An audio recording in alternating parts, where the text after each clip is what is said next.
मंत्री समुद्देश में 142वां सूत्र बराबर। क्षणिक चित्तः किंचिदपि न साध्यति।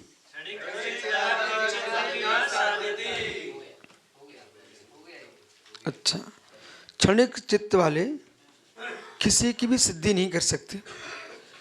स्वतंत्र साहसकारत्वम सर्वे विनाशति, ये भी हो गया है।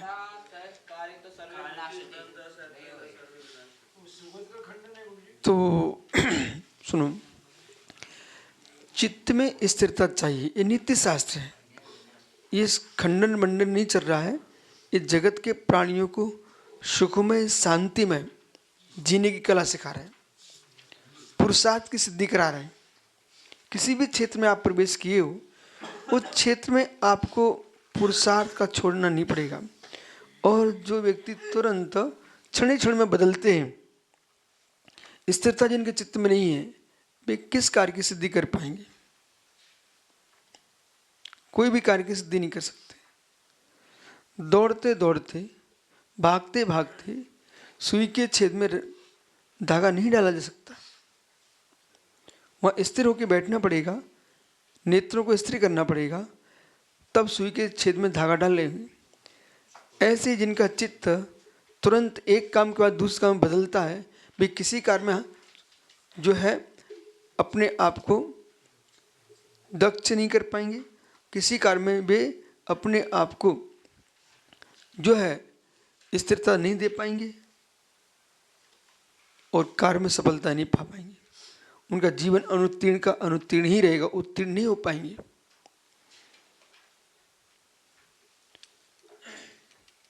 आज नारियल का व्यापार, कल मिर्ची का व्यापार, परसों बादाम का व्यापार, नरसों जो है मूंगफली का बेचा, अगले दिन काजू का व्यापार, शक्कर का व्यापार, और आगे दूसरे दिन आगे के दिन में भाई इलायची का व्यापार।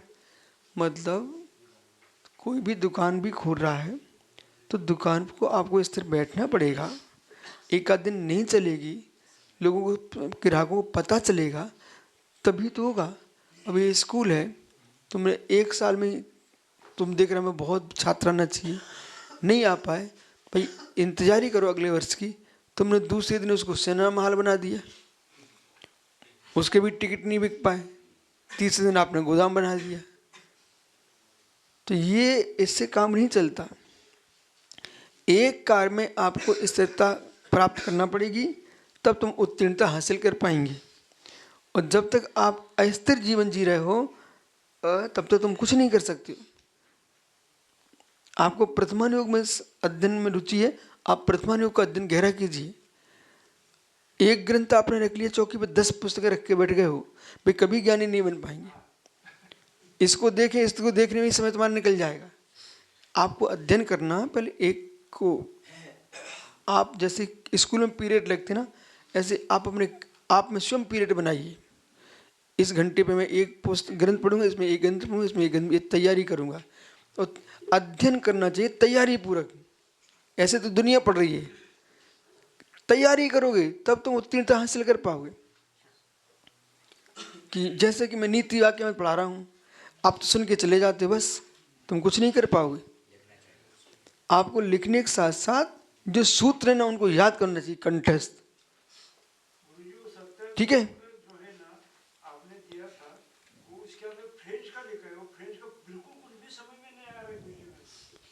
कोई बात नहीं, इतना समझ में आ गया कि फ्रेंच भाषा है, इतनी बहुत है। तो क्षणिक चित्त वाला कुछ भी सिद्ध नहीं कर सकता। अगला सूत्र कह रहा है स्वतंत्रम सहकारितम सर्वे विनाशति। सम्राट है, उसको सबकी सलाह लेना चाहिए, निर्णय स्वयं का करना चाहिए।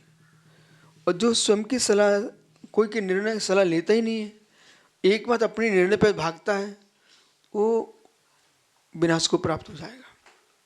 कुछ ऐसे क्षेत्र हैं जिन क्षेत्रों ज्ञान तुमको नहीं है, उनमें आपको मोह रहना चाहिए। उस क्षेत्र जो ज्ञाता है उनसे आपको सलाह लेना चाहिए। इसी से राज्य चलता है, इसी से देश चलता है। क्या देश के प्रधानमंत्री को किसान की जरूरत नहीं है क्या? क्या देश के प्रधानमंत्री को साधुओं की जरूरत नहीं है क्या? क्या साधुओं का क्या देश में कोई महत्व नहीं है क्या? आप मानिए धर्मोपदेश दे रहे हैं साधु, और धर्मोपदेश दे रहे हैं साधु तो कितने लोगों की साम्यता को प्राप्त हो रही है, कितने लोग शांत बैठे हैं, कसायों से बच रहे हैं, विष्णुओं से बच रहे हैं। तो आप आखिर में कॉलेज में, स्कूल में एक पीरियड तो तुम्हारे यहाँ था, एक पीरियड तो है नैतिक शिक्षा का। तो सच्चे साधु हैं वे नैतिक शिक्षा देते ही, उनका जीवन ही नैतिक शिक्षा है। अब वे स्वयं चिलम भांग पी रहे हो, वे क्या नैतिक शिक्षा दे पाएंगे? तो बच्चे और बिगड़ जाएंगे। उस साधु के पास ले जाओ छात्रों को, जिनके हाथ में न चिलम हो, न गांजा हो, न अफीम, न हुक्का, न मांस, न मदरा। अब जो साधक साधु वेश में मांस की पुष्टि करे तो उनसे तुम क्या देश में अहिंसा फैला पाओगे? बहुत सारे ऐसे लोग हैं जो शराब पीते थे, मांस खाते थे और सिद्ध बाबा बनते थे। भाई व्यंतरों का सिद्धि मिद्धि कर लेना अलग विषय है, कोई सिद्ध बाबा का लक्षण नहीं है। समझ रहे कि नहीं? इसलिए साधुओं की भी आवश्यकता है, हर क्षेत्र में आवश्यकता आदमी की।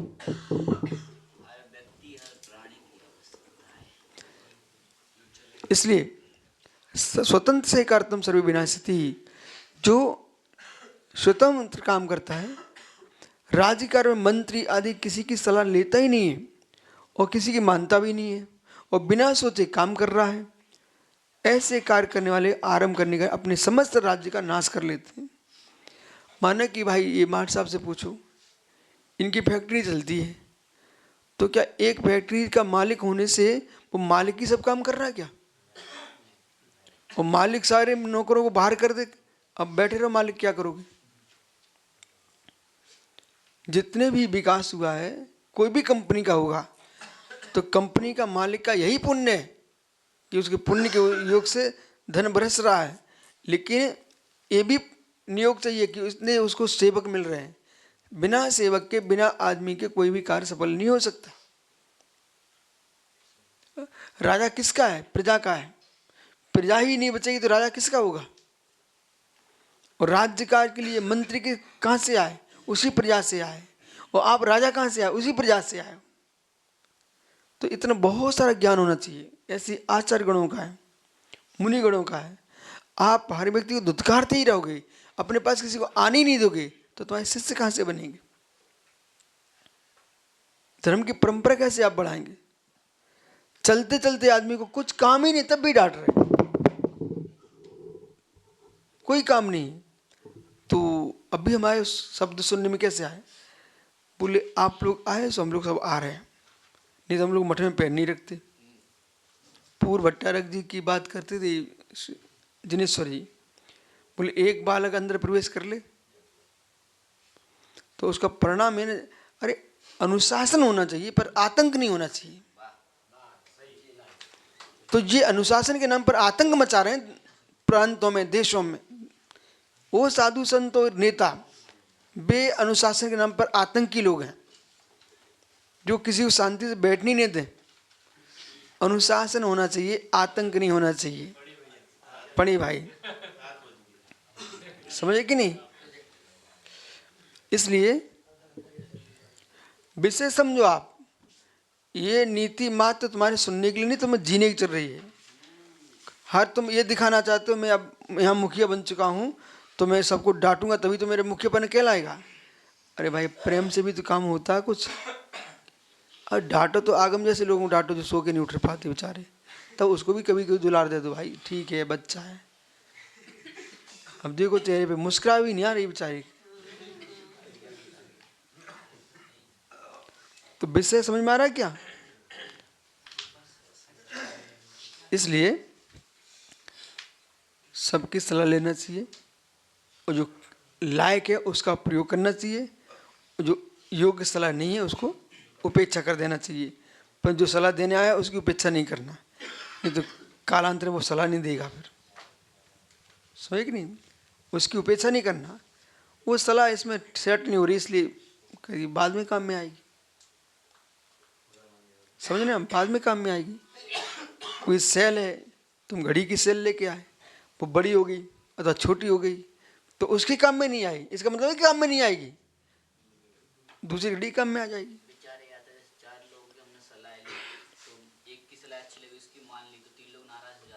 हाँ, किसी की सलाह ले लो तो ज्यादा अच्छा है। पहले सुनिए आप, सुनो, किसी की सलाह नहीं लो आप। जो जो कह रहे हैं हम आपकी बात समझ रहे हैं। वो जो मान्यता है ना, पहले ही बोल के रखो। ऐसा है कि हम जो है साग मंडी में जाता आदमी तो हम भी साग छांटता है, पर होती बहुत सारी साग है, तो वो साग नाराज हो जाए, उसे पता नहीं योग्यता जिसकी होगी ले जाएंगे उसको। कोई लोग जिसको केले खाने सड़े ही खाने की इच्छा है तो उसके लिए सड़े ही योग्य हैं, भले बीमार पड़ जाएगा वो। परंतु ऐसा बोल के रखो, ये विषय है, इस पर अपने अपनी सोच रख दो, बात छुट्टी। किसकी मानो किसी मान। भारत सरकार क्या चलती है, सारी सलाह ली जाती हैं पर सलाहकारों की बात का नाम नहीं डाला जाएगा, बस गुप्त में ली जाती है। अब नाराज वे होते हैं जो एक्स्ट्रा सलाह देना शुरू कर देते हैं, और फिर उनकी सलाह यदि मान ली तो देश का नाश हो जाएगा। अरे अपन तो संघ चला रहे हैं कि नहीं चला रहे हैं, सबकी सुनते सबकी समझते हैं, सबकी सलाह मानेंगे ना, आप एक साधु नहीं बचोगे यहाँ पर। क्यों? कुछ लोग खरी सलाह देने वाले हैं, इतनी सी बुला हटाओ इनको, वही भूल स्वयं करके आए, फिर आपको बोलो हटाओ इनको। समझ नहीं, अभी बीच में एक सज्जन बहुत ज़्यादा सलाह दे रहे थे, हमने कहा तुम्हारे भक्ति में आते क्या, प्रतिगण में आते क्या, स्वाध्याय में बैठते क्या, बोलो। सलाह देने शिकायत करने आने के पहले सुधर के आओ, फिर शिकायत करने आना। तो उनको ऐसा ही बोलना पड़ता है, पर उनको भी नहीं धुरकारा जाएगा, वो भी किसी काम के हैं। समझ रहे कि नहीं? तो सलाह देने आओ, शिकायत करने आओ, पहले बस इतना बोलो इस विषय में हमारी शिकायत है, बाकी हम स्वयं शिकायत के लायक हैं। हाँ, ऐसा बोलिए आप एक विषय की शिकायत करने आए हो, दूसरी गलती तुम वैसे ही कर रहे हो, तो फिर शिकायत सागर शांत हो जाती।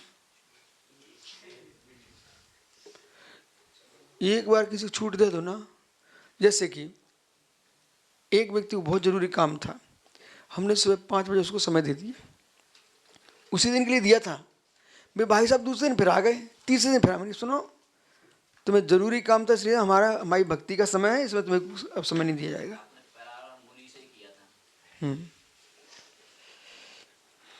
तो विषय समझना चाहिए, इसलिए बड़े लोगों समय देते नियत, जिसलिए आज का समय कल का ये समय तुम्हारे लिए नहीं है। ठीक से संग विचार करेंगे। यही तो पढ़ाई है। आचार्य